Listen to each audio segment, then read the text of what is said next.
Hello, my dear students. No, so good morning, good day, everyone. I hope you're all doing well today. No, also hope that you're taking care of your bodies, not just your physical or your physique, but also your mental health. No, so remember when you're tired, just learn to rest.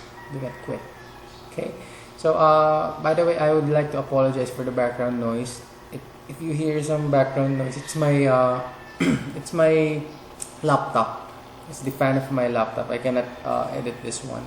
No? Maybe you can teach me some Google Meet on how I can eliminate the background noise of the laptop. So my voice is kinda garalgal. I don't know why. Maybe it's because it's morning. No? It's 5 in the morning now. I'm recording this one. So, by the way, it's a good day, no? And welcome to our subject, Foundations of Special and Inclusive Education. So, without further ado, let's start, no? Our Lesson 1, Unit 1. Just like what I've promised with you, I'm trying my best to keep this 20 to 30 minutes video lesson. So, okay, so it's quite different, no? I have no students. I'll be discussing something and I have no students. So, the interaction is lesser, but then I will be interacting with you later on our Google Meet session. Maybe I will ask you some questions. You can clarify things with me. So let's start.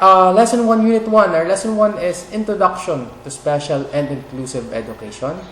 Unit 1, Special Education Definition and History. So this will be short, don't worry. Learning objectives. Define and understand special education. Discuss the brief history of special education and create a timeline of history of special education.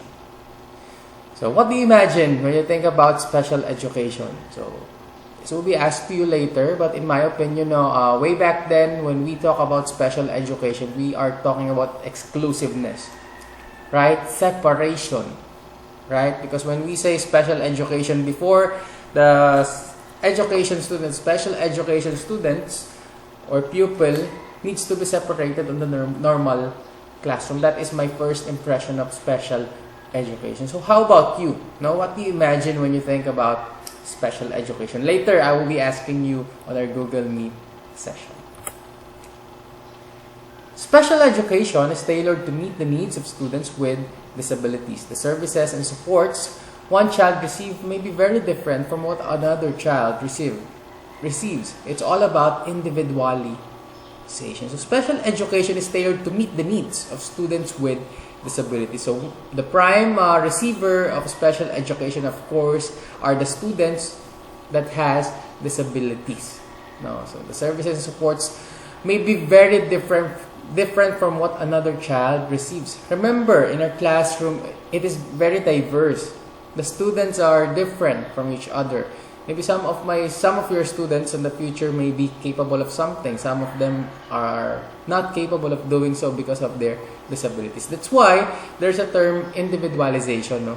The differences of students inside the classroom. Special education refers to a range of services that can be provided in different ways and in different settings. Okay, range of services in different ways and in different settings. So because of the individualization of the special education is not just a one way, one kind. It's not just a one kind of education. It should be in different ways and in different settings. It should be flexible. That when we say special education, it does not pertain to single disabilities or disability of a student. Some of them might be handicapped. Some of them might be blind or deaf, or maybe has a brain traumatic injury. Okay, students with disabilities, there are different categories, and later on our course we will discuss that categories. Excuse me. Special education today is still focused on helping children with disabilities learn, but this no longer has to mean placing kids in a special classroom all day long. So this is what I'm telling you earlier. Before, there's an exclusiveness There's a separation. But then now, special education, it becomes inclusive. No, the students with disabilities should be included in a normal classroom. No, but this no longer is being placed in kids. Why? There is no one size fits all approach to special education. It's tailored to meet each student's needs. What's important is giving kids the resources they need to make progress in school, because there's no one size fits all. No, there should be a different curriculum, different distinct practice, distinct approach or method when it comes to teaching in special education. Because just like what I've told you earlier, individualization. There are different students with disabilities. There are different categories. Okay, some might be handicapped, might be blind, might be deaf, or so on and so forth. Okay, so there's no one size fits all. So who qualifies for special education? So the Individuals with Disabilities Education Act, or IDEA, this is in America, no American setting. It's the federal law that defines and regulates special education. The law requires public schools, take note, to provide special education services to children ages 3 to 21 who meet certain criteria. So children younger than 3 can get help through IDEA's early intervention services. So later we will discuss now the IDEA, or the Individuals with Disabilities Education Act. I'm sorry for my voice, medyo garalgal, but it's okay. Just listen to me, okay? Do not mind the background noise, okay? Access. Making the curriculum accessible to students with disabilities is a lot like making buildings accessible to people in wheelchairs. No, when a school or a building or a mall recognize that people has a disability walking, some of them are using wheelchair. What are they doing? Of course, they are building a wheelchair ramp. But in special education, you cannot make a wheelchair ramp if your special education students are blind or maybe deaf. Right? It should vary. No, what I mean is the curriculum should vary. The lesson or the methods, the approach on teaching should vary depending on what category the special education student has. Okay, there's a barrier to your child's learning, such as difficulty reading. The school needs to come up with the equivalent of a wheelchair ramp. That's what I'm talking, to help your child access the reading material. School districts have a process in place to determine which students are eligible for special education. This process involves a comprehensive evaluation that looks at the way your child thinks. No, it also looks at other aspects of his development. So, next one, we have the history. No, a brief history. I know you have submitted. Some of you submitted already the activity that we had, PowerPoint presentation containing the history of special education. I managed to do that because it's your task to learn this on your own.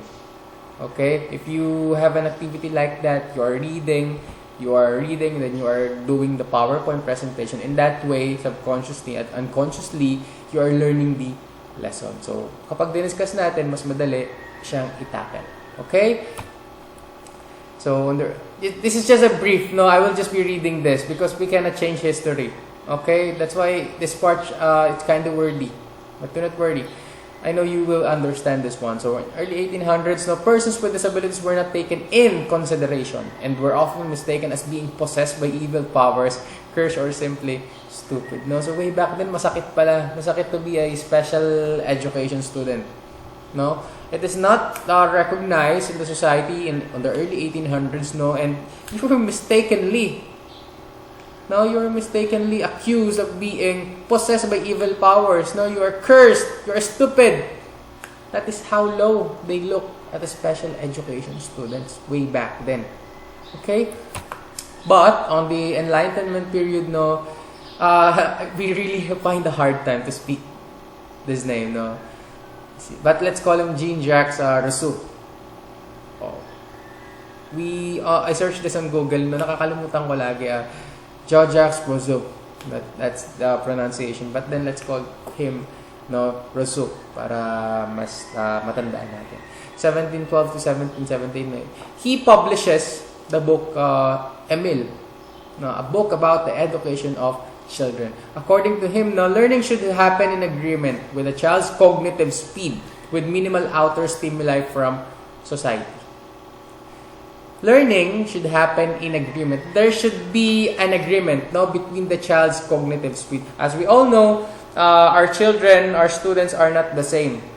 They have different pace when it comes to learning. Some of these students are slow learners, some of them are fast learners, but it should always align with child's cognitive speed. The learning should always align with child's cognitive speed, and it should agree with the minimal outer stimuli from society.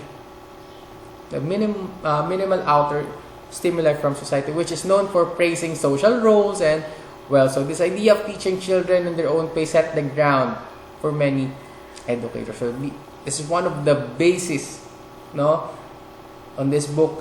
Emile Rousseau told us that the teaching children has an own pace for the ground. This is for us educators. So 19th century special education became more palpable with efforts from people such as Reverend Thomas Gallaudet and Samuel Hope. Excuse me. In Hartford, Connecticut, Sir Reverend Thomas Gallaudet implemented the first school for the deaf in 1817. So it was called American Asylum for the Education of the Deaf and Dumb. But nowadays it became American School for the Deaf.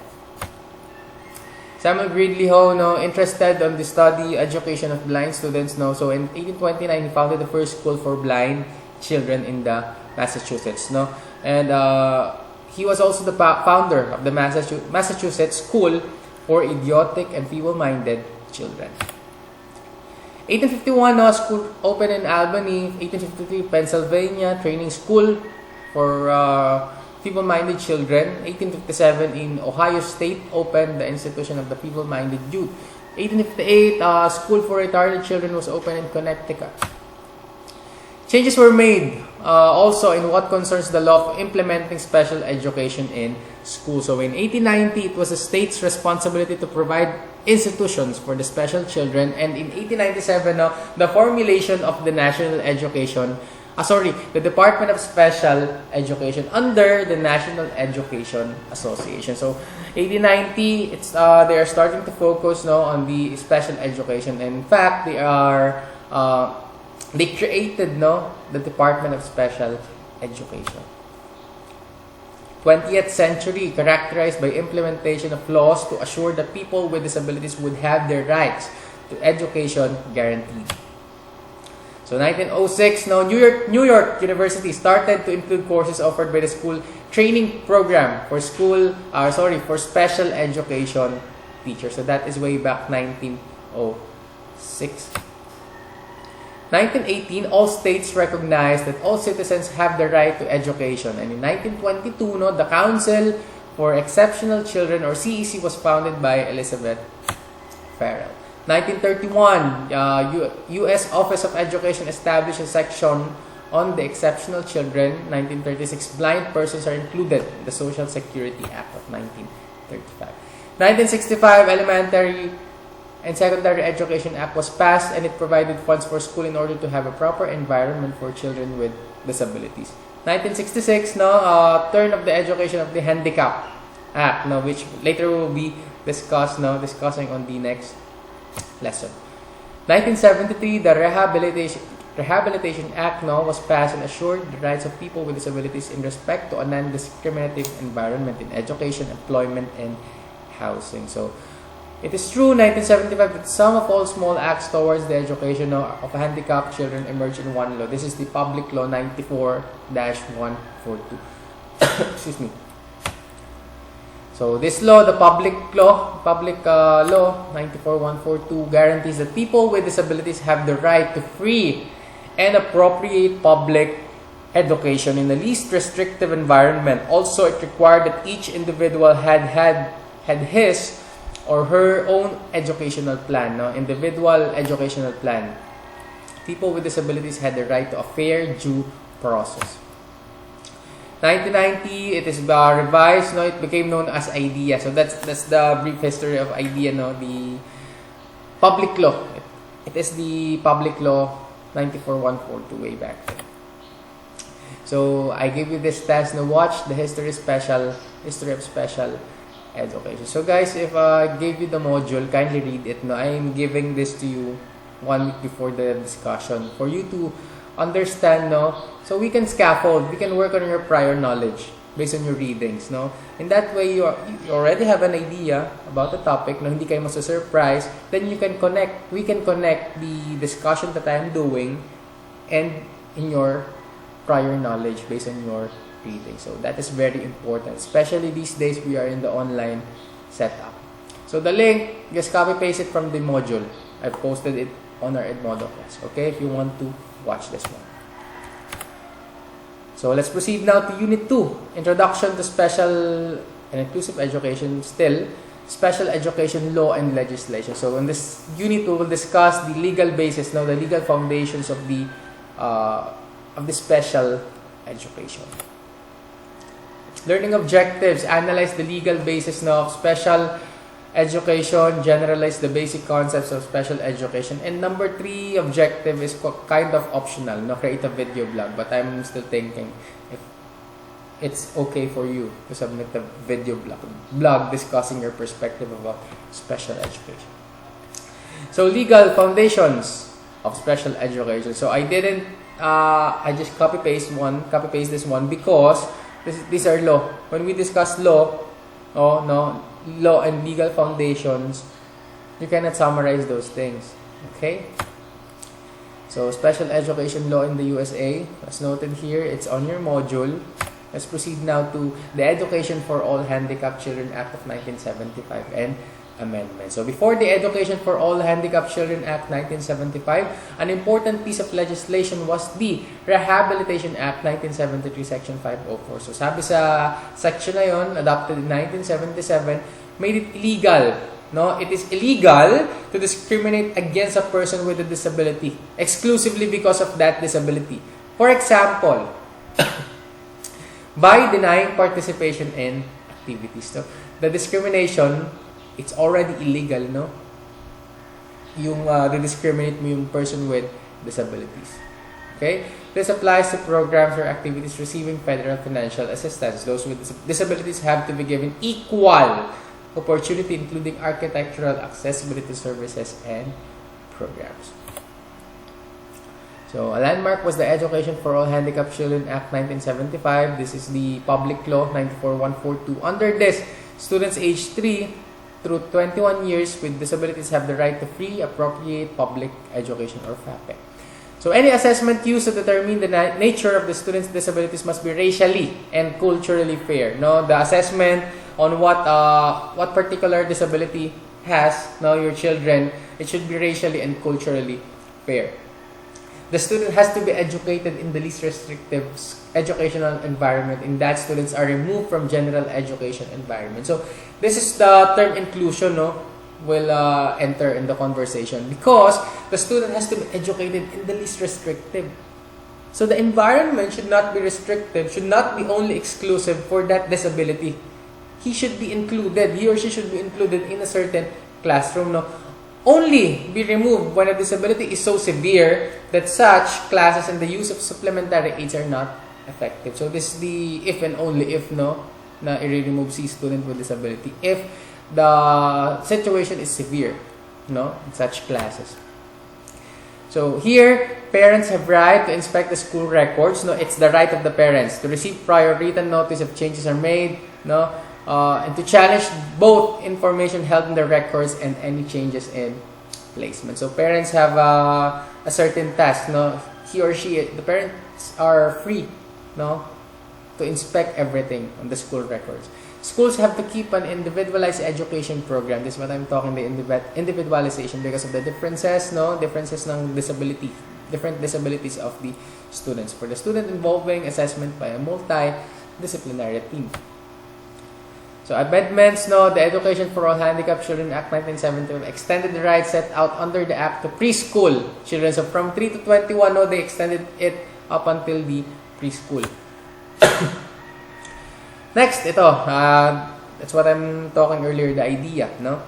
The Individuals with Disabilities Education Act of 1990. So, always remember this one, the IDEA, Individuals with Disabilities Education Act 1990. So, among the provision, no, the IDEA 1990 was the addition of the categories, no? The categories here will be discussed on the next lesson, the categories of disabilities, different disabilities under the special education needs. So, they add the categories of traumatic brain injury and autism, no, way back in 1990. Replace references to handicapped children with disabilities. So, before 1990, they called the special education, no, the students, no, they called them handicapped children. But now they changed it. They changed the term into children with disabilities. So amendments included requiring the state to report on the progress of all students. It aimed at increasing a participation of parents in the process of re-evaluation. So parents are actively involved based on this law. No? Participation of parents in number one, the process of re-evaluation, placement decisions, and program planning for students with disabilities. So they are included. The parents should have an active role when it comes to the education, the special education of their children. No, they should evaluate. They should place some decisions and for the program planning, no, for the curriculum planning.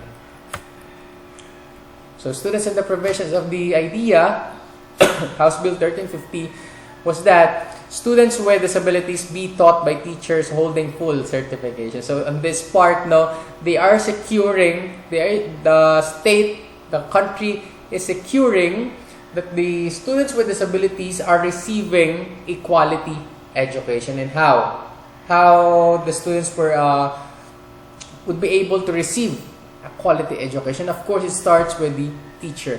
No, teachers should hold the full certification in special education and have passed a state teacher licensing examination. Okay, should hold a state license. Special education teachers teaching towards alternative achievement standards, in particular core academic subject, must be certified in both the subject in question and in special education. So for students who have disability problems, are homeless, or are words of the court, schools must appoint a parent surrogate. Okay, so the No Child Left Behind Act 2001 and developments, no, the earlier Elementary Secondary Education Act was reauthorized to be known as the No Child Left Behind, or the Public Law 107-110. No? Enacting that provision applied to all students, including those with disabilities. So, let's proceed to special education law in the England. This is short, no? The Education Act of 1981. So, SEN. So, what is SEN? We have the special education needs, no? The special educational provision was defined as additional to or otherwise different from that generally provided for children at the same age. So, provided certain conditions were met, children with a statement of SEN were to be educated in ordinary schools. Parents' views were to be taken into account. So, still in England, no, parents should be actively involved. Education in ordinary school was to be compatible with, number one, the child receiving the special educational provision required, the provision of efficient education for other children, and the resources being used efficiently. Excuse me. Just drink my water.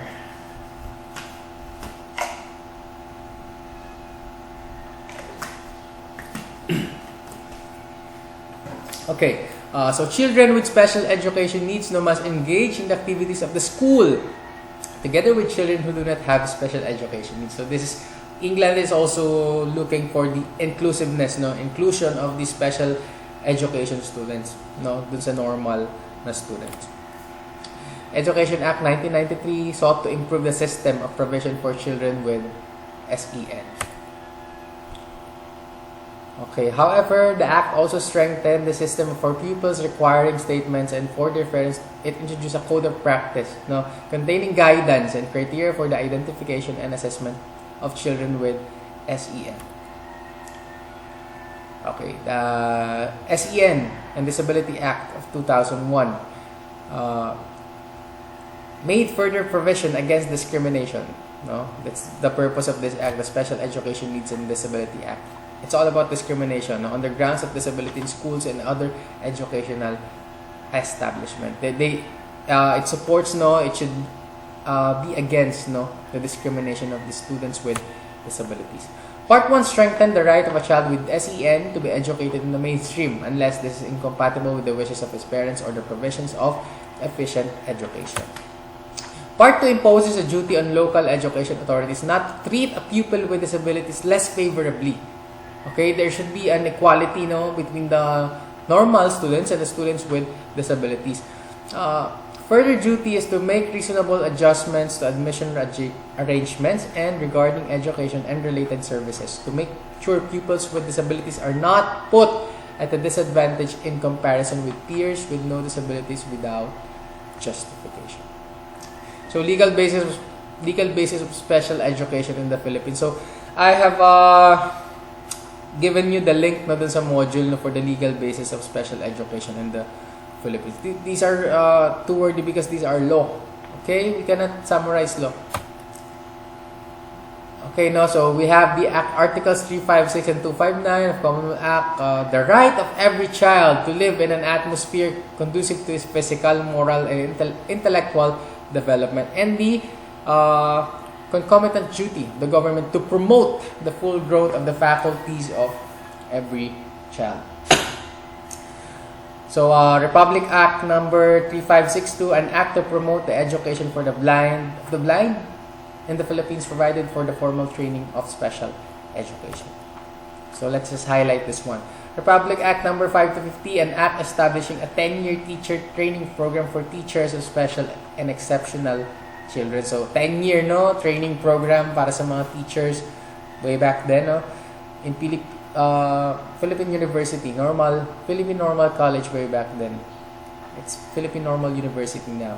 Section 8, Article 15 of the 1973 Constitution of the Philippines, a complete, no, adequate, and integrated system of education relevant to the goals of national development. So, the Article 3 and 74 of Presidential Decree 603 of 1975, the emotionally disturbed, no, or socially maladjusted child shall be treated with sympathy and understanding. So, napakabigat ng word, no, sympathy and understanding, no, and shall be given the education and care required by his particular condition. Education Act of 1982 or Batas Pambansang Bilang 232, the state shall promote the right of every individual to relevant quality education, regardless of sex, age, breed, socio-economical status, physical and mental condition, social and ethnic origin, political and other affiliations. So the state shall therefore promote and maintain equality of access to education as well as enjoyment of the benefits of education by all its citizens. So we will highlight this one, no, regardless of the physical and mental condition. So this will fall under the special education. Okay, so promote the right of every individual to relevant quality education. Batas Pambansa 232 Section 24, Special Education Services. So, I want you to explore these things, no? This part of the lesson sa Philippine. I want you to take note of this part, okay? You can learn from me, and you can learn by yourself. No, I'm giving you all the modules. No, I will be giving you the modules in the next lessons. Batas Pambansa Bilang 344, an act to enhance the mobility of disabled person. Required cars, buildings, institutions, establishments of public utilities to install facilities and other devices for persons with disabilities. No, so the accessibility. So the state shall provide persons with disability are part of Philippine society, and thus the state shall give full support for the improvement of their total well-being. Okay, so for us to understand more, you can watch this one, Special Education Law. The link is on our module na, pakihanap na lang po, and watch also the Special and Inclusive Education in the Philippines to better understand the situation of special education in the Philippines. So, activities assessment will be discussed in the Edmodo class or messenger chat group, okay? No. So, our new normal setup, it's quite different. It's really hard to speak, no, in front of camera. not to record this one because personally I'm a shy type person, no? I'm afraid of cameras. Okay, but then we will be having this kind of maybe on the next sessions, no, if we are short in our time, maybe we can just discuss this in Google Meet, no? If and only if, no, but then if we have enough time, I will be recording this one, then we can discuss it after the YouTube or after the YouTube session, right? So it's kind of hard for me to speak, no? It's morning, kaya medyo tuyo yung lalamunan ko. Sorry if I cough, if I drink some water, no? Please bear with me, guys. So questions, clarifications will be raised on the Google Meet session, okay? So thank you for watching, guys. Thank you for watching and listening. Sorry for the background noise. Please bear with me. Please just focus on the slide and the voice of your teacher. Okay, so questions will be raised on the Google Meet. Thank you and bye-bye.